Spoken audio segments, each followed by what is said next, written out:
मलाई फेरि ओइ चलिरहेको त्यो लाइटबाट त त्यसको टाउको चलाएको कि त्यसले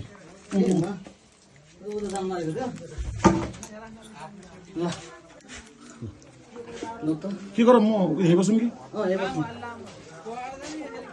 यता नल्याऊ कि त मात्रै ल ल म हटेछु है ल सर्पा एकछिन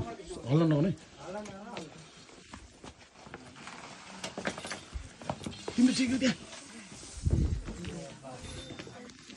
नहल्ला नगर्नु है चुप्पा लाएर हेर्नु है आनन्दले हेर्नु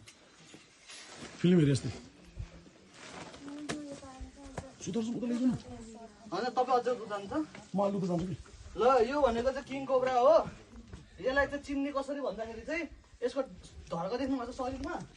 यो धर्कावाला सर्प देख्नुभयो भने चाहिँ किङ कोब्रा हो भनेर बुझ्नु यो भनेको चाहिँ संसारकै सबैभन्दा ठुलो लामो विषालु सर्प है अब बाँकी कुरा चाहिँ म तपाईँलाई अहिले भन्छु है ल राख्दै है होइन उता ल राख्दै है म त माथि जानुपर्छ क्या केही ढुक्काउँछ नि यता जम हान्दैन नि है उसलाई